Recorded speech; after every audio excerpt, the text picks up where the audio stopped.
Okay guys, welcome back to my channel. Now moving on from motion, we are entering Newton's second law of motion. In our previous video, we explained Newton's first law and related it to the law of inertia. Now, looking at Newton's second law of motion, what did Newton say? Listen. The second law of motion states that the rate of change of momentum is directly proportional to the applied force and takes place in the direction of the force. I'll say it again.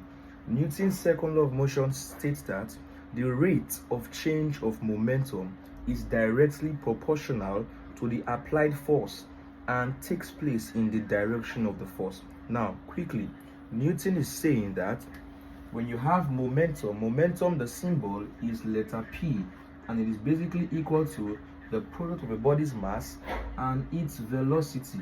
When you multiply a body's mass and velocity, you get momentum. Now, Newton said there is a change, meaning we should have a final momentum and an initial momentum. Now, because from this formula, momentum is equal to mass times velocity, and I'm sure we are all aware that the mass of every object is constant. So the only parameter here that will make momentum to change is the guy we call velocity.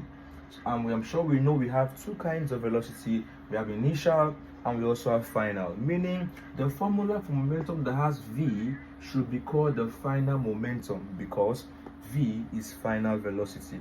Likewise, if I'm to find initial momentum, I should say mu. Why? Because u represents initial velocity.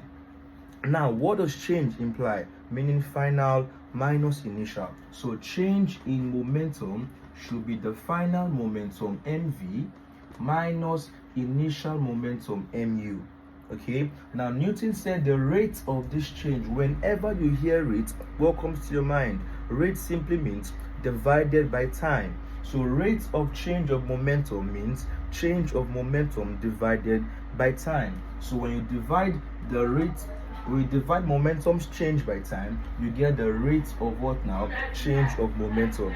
Now Newton is saying that this is directly proportional to the applied force in the system.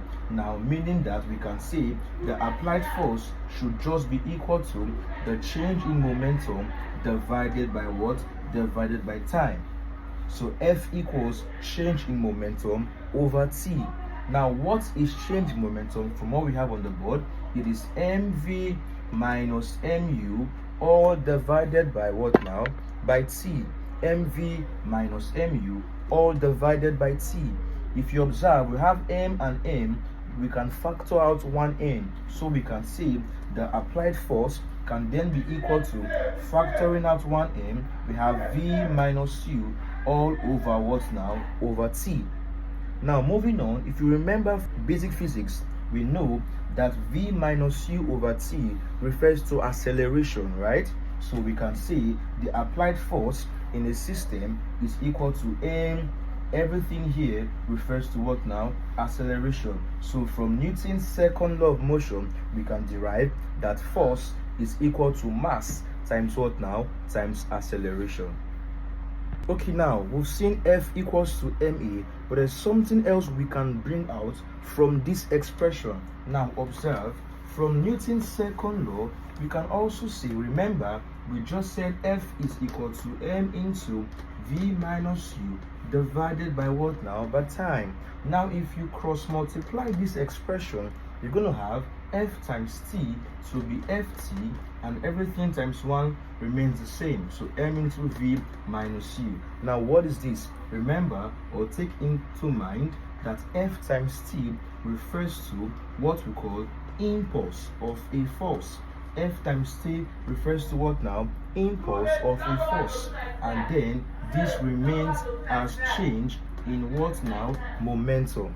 Okay, so therefore we can also say that the impulse of a force on an object is also equal to the change in momentum of that object.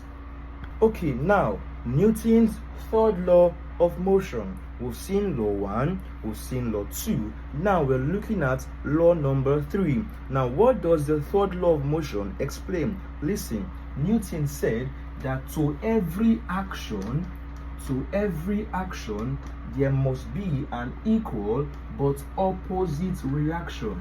Okay, I'll say that again. To every action there must be an equal but opposite reaction. In other words, action and reaction are equal but opposite. Now observe, I'm putting a negative sign in front of the reaction. Why?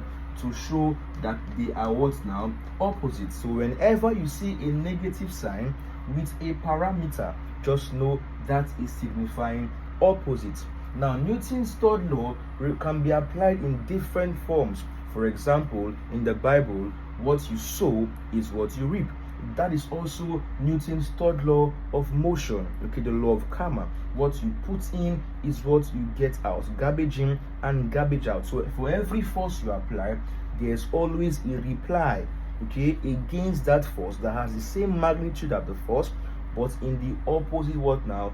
Direction. So this is, or rather, these are the laws that Newton gave: law 1, law 2, and law 3. Thank you guys. Okay, now from Newton's third law, we have 3 subtopics we are going to consider. Number 1, the weight of a body in a